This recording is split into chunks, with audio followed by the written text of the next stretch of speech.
नमस्कार दोस्तों, मैं सिद्धांत ओलंपिक स्टडी में आपका बहुत बहुत स्वागत है। कैसे आप सभी लोग। फ्रेंड्स, जो भी छात्र इन्फोर्समेंट कांस्टेबल की प्रिपरेशन करना चाहते हैं, आप सभी लोग इस चैनल से जुड़ जाना। आने वाले समय में हम लोग कंप्लीट क्लास आपको इसका प्रोवाइड कराने जा रहे हैं। तो जो भी छात्र इस परीक्षा को लेकर सीरियस हैं, आप सभी लोग इस चैनल से जरूर जुड़ जाना। बाकी जो भी छात्र वीपीओ एग्जाम की प्रिपरेशन कर रहे हैं, इनका कोर्स ऑलरेडी चल रहा है। आप सभी लोग कमेंट सेक्शन चेक कर लेना, वहाँ पर डिटेल्स दिया हुआ है। देखिए, इसके पहले हम लोगों ने लेखपाल में ग्रामीण परिवेश अच्छे से पढ़ाया था। देन इसके बाद में हम लोगों ने आपका वन दरोगा में इन्वायरमेंट सेक्शन कंप्लीट कर रखा है। अभी करंट टाइम में हम लोग वीपीओ में पंचायत पढ़ रहे हैं, जिसमें बच्चों का रिस्पांस बहुत अच्छा है। जो भी कंटेंट दिया जाता है यहाँ पे वेल रिसर्च्ड कंटेंट दिया जाता है, और जहाँ तक कोशिश की जाती है कि एग्जाम में प्रश्न यहाँ से फंसे। ठीक है, इसलिए यहाँ पर हम समय लेते हैं और एक समयावधि लेते हैं आपके कंप्लीट कोर्स को ख़त्म करने के लिए। ऐसा नहीं है कि हम लोग यहाँ पर आपसे वादा करेंगे, जैसा कि आज मानते हैं कि 15 तारीख है, तो हम लोग आपसे ये वादा नहीं करते हैं कि आने वाले 10 दिन में हम आपको कंप्लीट कोर्स दे देंगे। ये सिस्टम यहाँ पे नहीं होता है।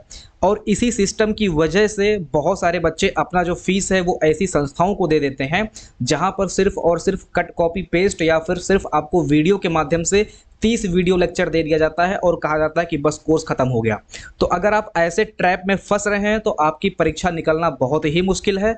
देखिए, जब आपका ये सिलेबस नया आया है, ठीक है, तो सभी संस्थाओं को चाहिए कि इस नए सिलेबस को अच्छे से एनालिसिस करें और इसका एक प्रॉपर रोड मैप बनाएं और 30 दिन का टारगेट कम से कम रखें। 30 दिन के अंदर कोई भी संस्था अगर ये कह रही है कि हम इसको दे देते हैं, तो शायद वो आपके साथ न्याय नहीं कर रही है। ठीक है, तो 10 दिन के नाम पर आपको ये कोर्स सेल कर दिया जाएगा आने वाले टाइम में कि 10 दिन में हम कंप्लीट कोर्स दे देंगे और आप लोग बाय कर लेंगे। ठीक है, 500 रुपये, 600 रुपये, 800 रुपये देके। एंड देन बाद में जब हमारा वीडियो आपको दिखता है तो फिर आप आते हो, कहते हो सर देखिए स्क्रीनशॉट हमने यहाँ पे पैसा लगा रखा है, आप अपना पैसा यहाँ पे कम कर दो। ठीक है, तो ये सारी चीज़ें नहीं होनी चाहिए। आपको टाइम लेना है, ठीक है, वेट एंड वॉच की पॉलिसी अपनानी है। मैं हमेशा से कहता चला आया हूँ, जब भी कोई नया सिलेबस, नया कोर्स लॉन्च हो तो आप लोग वेट करें, अच्छे वीडियो, अच्छे कंटेंट का वेट करें। जब आपके सामने वो वीडियो आए जैसा कि आप चाहते हैं, देन आप उस कोर्स को बाय करें। ठीक है, अब हम चर्चा करते हैं कि इन्फोर्समेंट कांस्टेबल का कट ऑफ कितना जाएगा, क्योंकि बहुत सारे बच्चे लगातार मेरे पास मैसेज कर रहे हैं। देखिए, कट ऑफ आपका इस पर निर्भर करता है कि कितने गुना बच्चों को आयोग इस परीक्षा के लिए बुलाता है। आपको पता है कि आयोग को खुद नहीं पता है कि 30 गुना बच्चों को बुलाना है, कि 40 गुना बच्चों को बुलाना है, कि 45 गुना बच्चों को बुलाना है। ये इस पर निर्भर करता है कि फॉर्म कितने बच्चों ने फिल किया, फॉर्म फिल के अनुसार कितने गुना बच्चों को बुलाया जाता है। ये प्रक्रिया होती चली आई है। ठीक है, और यहाँ पर अगर हम एक्सपेक्टेड फॉर्म फिल की बात करते हैं तो मुझे नहीं पता है, लेकिन एक ग्रुप में मैंने मैसेज देखा था कि बच्चे बात कर रहे थे लगभग 45 से 50 हज़ार फॉर्म फिल हुआ है। यहाँ पर मैं गलत भी हो सकता हूँ, क्योंकि ये दूसरे का मैसेज मैं आपको बता रहा हूँ, मैंने एग्जैक्ट इसके बारे में जानकारी प्राप्त नहीं की है। तो 45-50 हज़ार फॉर्म मोटी मोटा मान के चलिए कि इतना फॉर्म फिल हुआ है, और इसके अनुसार कितने गुना बच्चों को बुलाता है आयोग, ये इस पर निर्भर करेगा। अब देखिए, दूसरी चीज, जैसे लेखपाल की वैकेंसी आती है, तो लेखपाल की वैकेंसी एक तरह से ओपन वैकेंसी है।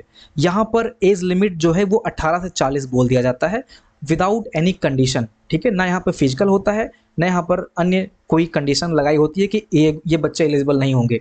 तो यहाँ पर ज़्यादा से ज़्यादा बच्चे फॉर्म को फिल करते हैं, एग्ज़ाम देते हैं, और यहाँ पर क्या होता है, कंपटीशन भी हाई होता है और यहाँ पर कट ऑफ भी हाई होता है। वो अलग बात है कि इसमें पद ज़्यादा आता है, 8,000 10,000 पद आता है, इसलिए कट ऑफ जो है वो सामान्य लगता है।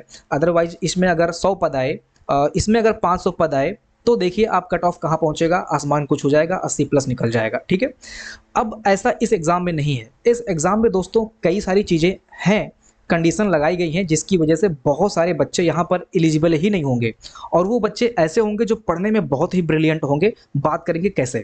देखिए, यहाँ पर जो कंडीशन लगाई है वो सबसे बड़ी कंडीशन है कि फिजिकल एलिजिबिलिटी। अगर मुझे ये फॉर्म फिल करना होता और मेरे 80 मार्क्स होते, मैं अपनी बात कर रहा हूँ, फॉर एग्जांपल अगर मेरे 80 मार्क्स होते पीटी 2022 में और मुझे इस फॉर्म को फिल करना होता, तो मैं यहाँ पर एलिजिबल ही नहीं होता। मैं अपनी बात कर रहा हूँ, क्योंकि मेरा हाइट उतना नहीं है। इस फॉर्म को देखते हुए जो यहाँ पर एलिजिबिलिटी मांगी गई है, फिजिकल क्राइटेरिया जो मांगा गया है, उसके लिए मैं एलिजिबल नहीं होता और मैं इस फॉर्म को फिल नहीं कर सकता था। ऐसे ही बहुत सारे छात्र ऐसे हैं जिनके पीटी 2022 में अच्छे मार्क्स होंगे, लेकिन फिजिकल एलिजिबिलिटी की वजह से यहाँ पर वो एलिजिबल नहीं होंगे। ठीक है, इस फॉर्म के लिए वो एलिजिबल ही नहीं होंगे। तो एक बहुत बड़ा ग्रुप यहाँ से ऐसे ही हट जा रहा है। ठीक है। इसी तरह से अगर हम बात करें एज लिमिट की, दोस्तों इलाहाबाद में, लखनऊ में, इसके बाद में दिल्ली में रहकर बहुत सारे बच्चे प्रिपरेशन कर रहे हैं पिछले 5-6 साल से, आप सभी को पता होगा। ठीक है, जो लोग पीसीएस एग्जाम की प्रिपरेशन करते हैं वो भी इसका फॉर्म फिल करते हैं, यूपी ट्रिपल एससी का, पीईटी का, आपको पता होगा। ऐसे बहुत सारे बच्चे जो लगातार के कई सालों से प्रिपरेशन कर रहे हैं, उनका एज 25 प्लस है। तो ऑब्वियस ही बात है कि ये बच्चे पीईटी की परीक्षा में 80 प्लस मार्क्स, 70 प्लस मार्क्स, ये मार्क्स लाना इनके लिए आम बात है। और ऐसे बच्चे दोस्तों यहाँ पर एलिजिबल ही नहीं हैं। ठीक है, जो बच्चे एक्सपीरियंस्ड होल्डर हैं, कॉम्पिटिटिव एग्जाम की प्रिपरेशन कई सालों से कर रहे हैं, वो इस एग्जाम में एलिजिबल नहीं है, क्योंकि यहाँ पर एज क्राइटेरिया 25 लगा दिया गया है, कंडीशन लगा दिया गया है। और 25 के अंदर जो बच्चे हैं मात्र वही एलिजिबल होंगे, वो भी जिनका फिजिकल सही होगा। तो देखिए यहाँ पर ये जो कंडीशन जो लगाई गई है ना, ये एक बहुत बड़ा कंडीशन है, और इससे बहुत बड़ा नंबर ऑफ ग्रुप बच्चों का जो पढ़ने में ठीक ठाक है वो यहाँ से हट जा रहा है। एज लिमिट की वजह से ऐसे बहुत सारे बच्चे जो कई सालों से तैयारी कर रहे हैं, पीसीएस एग्जाम की प्रिपरेशन करते हैं, वो सब यहाँ से हट जा रहे हैं। ठीक है, तो इस वजह से मैं कह सकता हूँ कि इसका जो कट ऑफ है वो 75 के नीचे भी जा सकता है, लेकिन अगर वो कंडीशन तब होगी जब ज़्यादा से ज़्यादा बच्चों को मौका भी मिलेगा। जैसे अगर 45 गुना बच्चों को मौका मिले, ठीक है, और ये कंडीशन अप्लाई हो जाए, तो कट ऑफ 75 से नीचे आ सकता है। अब नीचे का मतलब ये नहीं कि 60-65 पहुंच जाएगा, नीचे का मतलब 74 या मैक्सिमम 73 तक जा सकता है। ठीक है, इससे कम नहीं होगा। बाकी अगर कट ऑफ हाई जाता है, ठीक है, अगर बहुत सारे बच्चे फॉर्म फिल जो किए हैं वो उनके नंबर ठीक ठाक हैं और वो फिजिकल भी उनका ठीक ठाक है, मतलब ये इत्तेफाक की बात है कि जो बच्चे फॉर्म फिल किए हैं उनके नंबर ठीक ठाक हैं और वो फिजिकल एलिजिबल भी हैं, और जो आयोग है वो कम से कम बच्चों को बुला रहा है, जैसे 30 गुना बच्चों को बुला ले रहा है। अगर ये सारी कंडीशन होती हैं तो कट ऑफ दोस्तों आपका 77 तक जा सकता है, ये चीज़ आप देख सकते हैं। अगर ज़्यादा बच्चों को मौका मिलेगा तो 73 से, अगर कम बच्चों को मौका मिलेगा तो 74। अगर 30 गुना बच्चों को बुलाते हैं तो 14,300 बच्चे एलिजिबल होंगे, 40 गुना बच्चों को बुलाते हैं तो लगभग 20,000 बच्चे एलिजिबल होंगे, और 45 गुना अगर बुलाते हैं तो 21,000 बच्चे लगभग यहाँ पे एलिजिबल हो रहे हैं।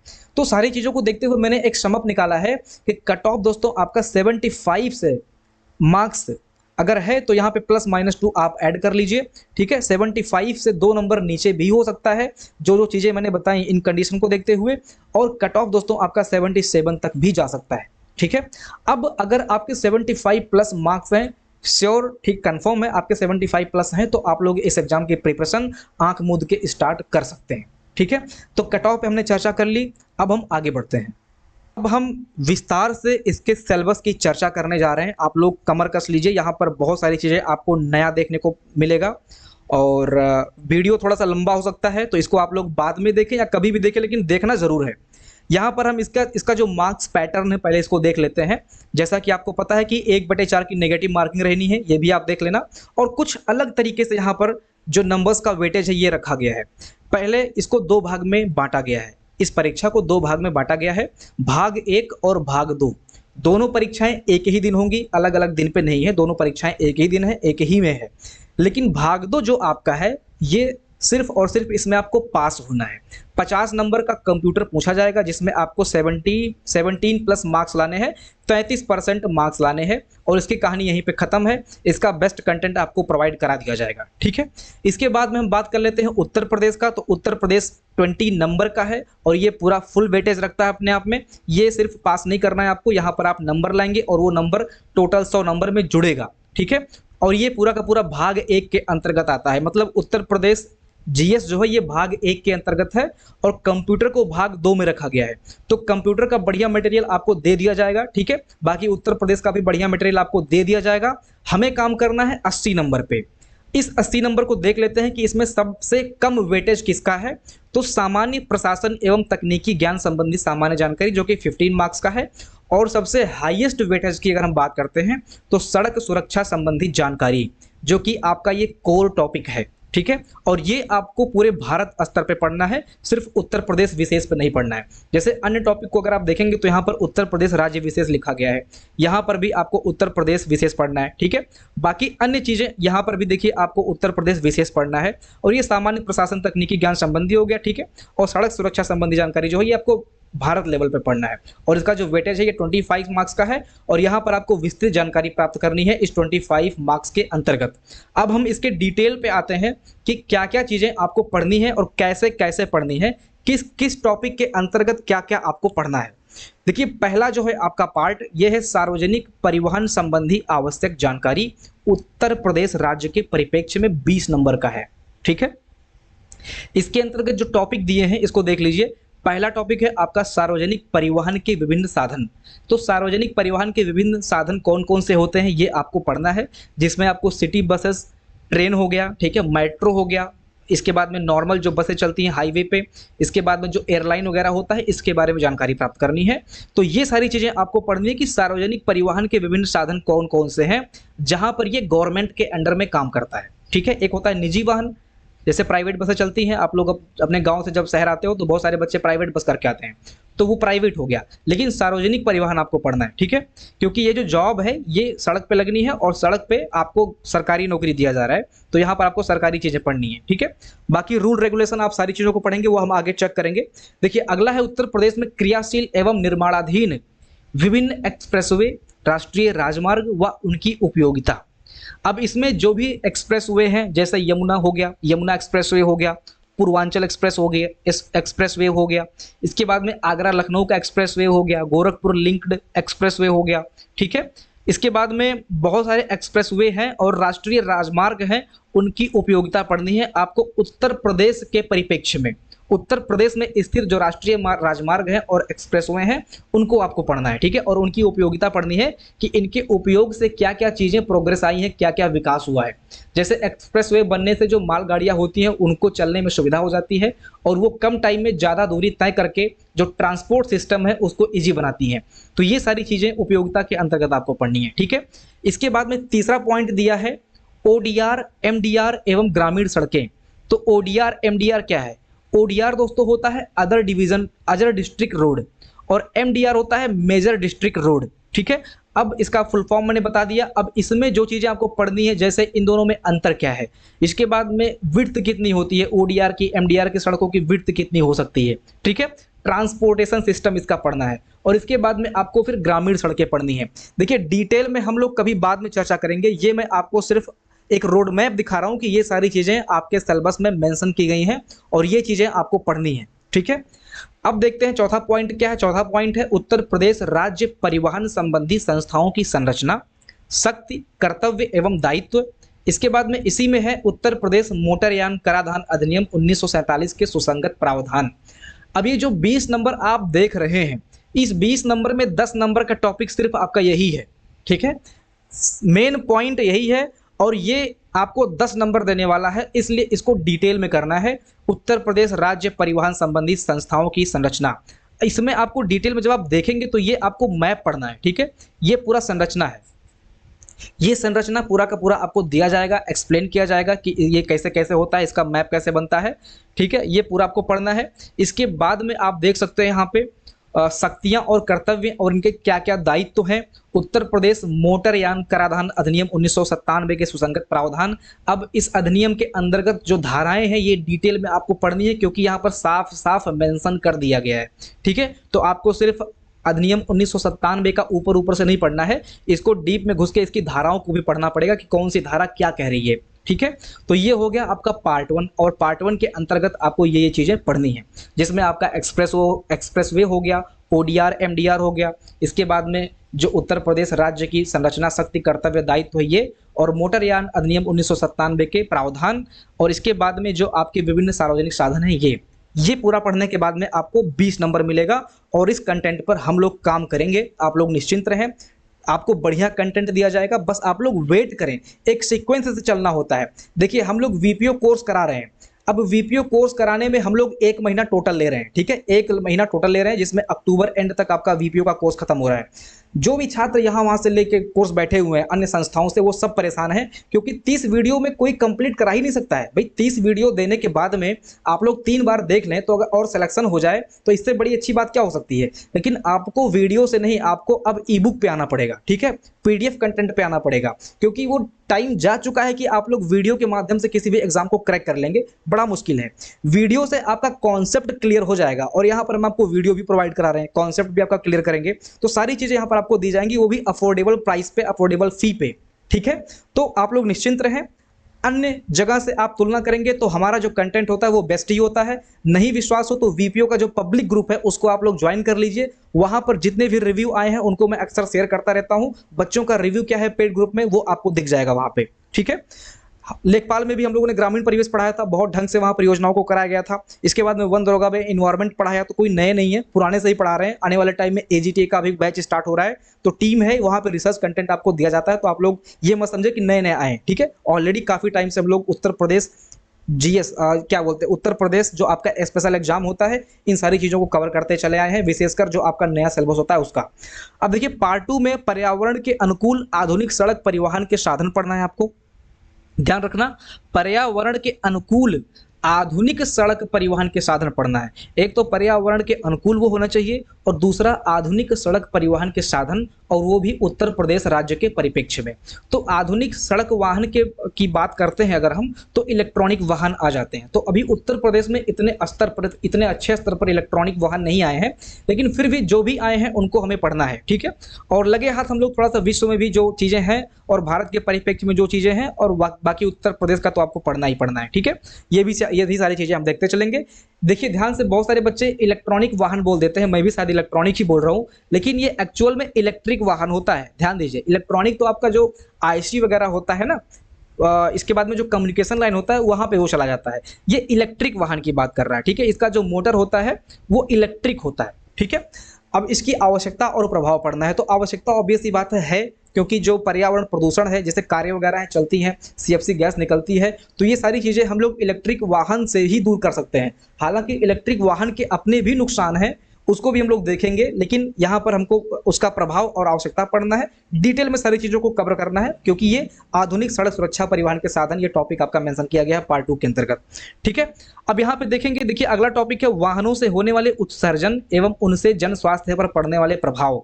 तो वाहनों से होने वाले उत्सर्जन, जो आपका एक तो ध्वनि प्रदूषण होता है, इसके बाद में वायु प्रदूषण होता है, इन सारी चीजों से आपका जो शरीर है ये डैमेज होता है। तो जन स्वास्थ्य पर पड़ने वाले प्रभाव को देखेंगे, ठीक है। इसके बाद में जो वाहन पर्यावरण प्रदूषण अधिनियम वगैरह है उनको भी चेक करेंगे, क्योंकि यहां पर देखिए आपका जो नेक्स्ट पॉइंट है वो यही है, केंद्र सरकार एवं उत्तर प्रदेश सरकार द्वारा वायु एवं ध्वनि प्रदूषण को कम करने के लिए लागू की गई नीतियां एवं प्रभाव। अब ये जो आप 20 नंबर देख रहे हैं, 20 नंबर में 10 नंबर 12 नंबर आप यहां से मान के चले कि यही टॉपिक देगा, ठीक है। पहले टॉपिक में जो लास्ट टॉपिक है वो आपका ज्यादा वेटेज का रहने वाला है, और दूसरे पार्ट में जो आपका लास्ट टॉपिक है ये ज्यादा वेटेज का रहने वाला है, जिसमें उत्तर प्रदेश और केंद्र सरकार के द्वारा ध्वनि प्रदूषण और वायु प्रदूषण को कम करने के लिए जो नीतियां लागू की गई हैं, अधिनियम जो बनाए गए हैं, और उसके प्रभाव क्या क्या पड़े हैं, ये सारी चीजें देखनी है। देखिए एक तो हो गया प्रदूषण, और प्रदूषण में मेनली ध्वनि प्रदूषण और वायु प्रदूषण, जिसके जिम्मेदार कहीं ना कहीं ये जो यातायात वाहन है ये हैं, ठीक है। अब इसके अंतर्गत केंद्र सरकारें और यूपी सरकारें लगातार काम कर रही हैं। केंद्र सरकार के द्वारा कई सारी योजनाएं लाई गई हैं, जैसे राष्ट्रीय स्वच्छ वायु कार्यक्रम योजना लाई गई है, इसके बाद में ग्रीन गुड्स डीड्स योजना लाई गई है, ठीक है। इनका उद्देश्य क्या है इसको पढ़ना है। इसके बाद में आपका एक अधिनियम 1981 है, ये भी आपको डिटेल में देखना है।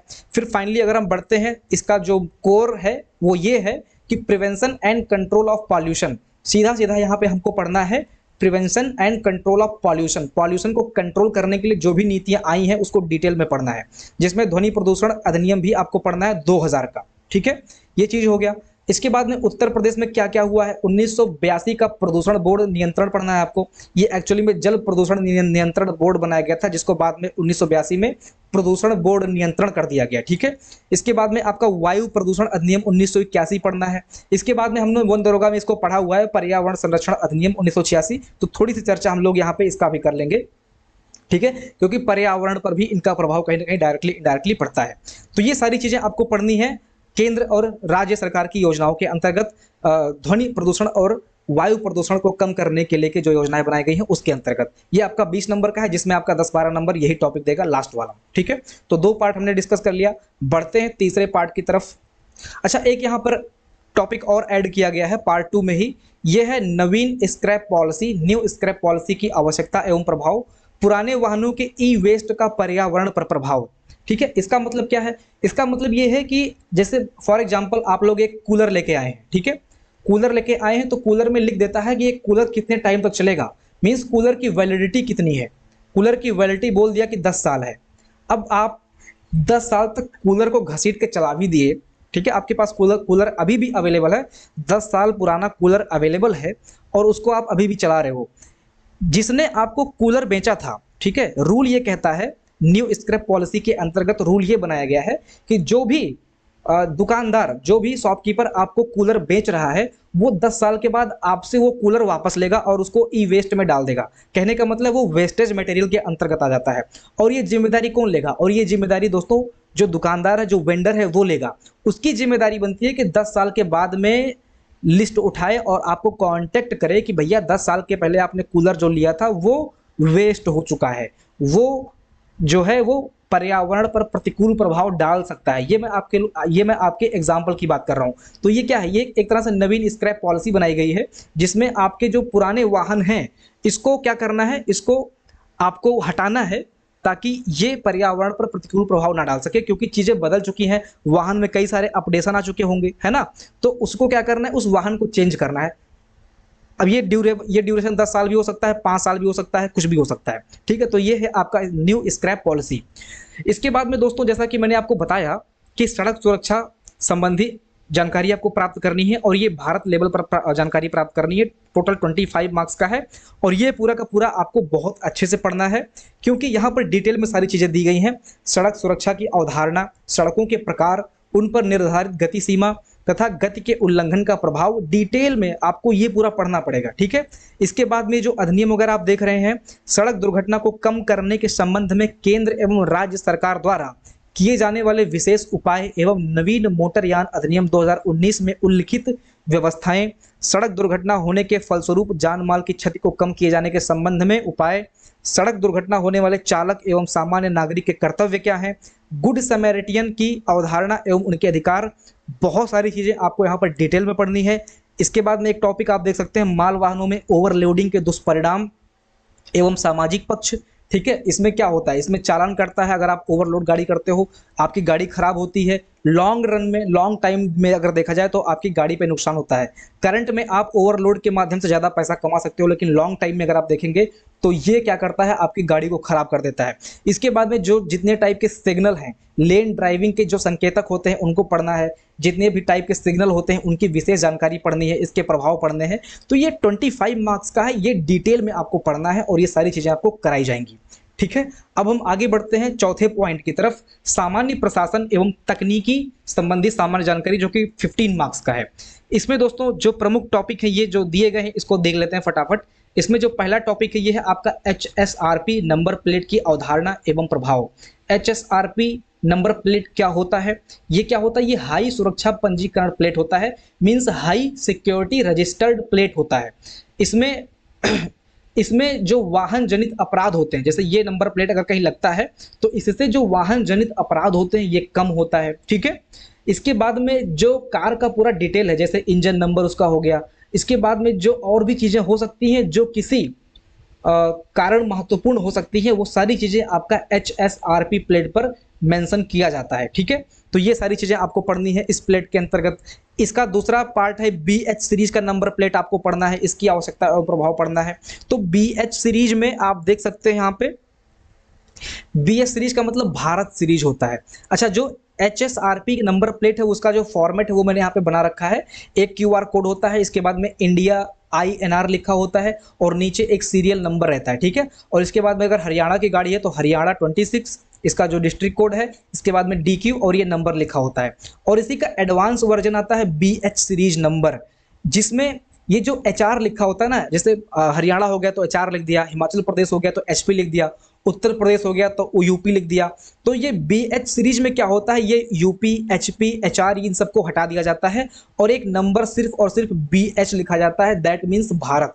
ठीक है, तो भारत सीरीज का जो नंबर प्लेट है ये आजकल चल रहा है और इसमें जो डिजिट्स होते हैं ये 5 डिजिट के नंबर होते हैं। ठीक है, यहाँ पर 5 डिजिट होता है, बाकी ये जो सेम चीज़ है वो आप यहाँ दे सकते हो, लेकिन कुछ चीज़ें यहाँ पर चेंज होती हैं। तो इन दोनों नंबर प्लेट के बारे में आपको यहाँ पर डिटेल में पढ़ना है। ठीक है, इसके बाद में आपको पढ़ना है मोटर ड्राइविंग ट्रेनिंग स्कूल की आवश्यकता। आपने देखा होगा कई फिल्मों में दिखाया जाता है कि गाड़ी सीखने के लिए एक मोटर व्हीकल स्कूल होता है, वहाँ पर ट्रेनिंग दी जाती है। जो वाहन चालक होता है उसको मैनुअल कार्ड दिए जाते हैं गाड़ी सीखने के लिए। इसके बाद में फिर आपको पढ़ना है प्रदूषण प्रमाण पत्र की आवश्यकता तथा मोटर स्टेज उत्सर्जक मानक, ये आपको पढ़ना है।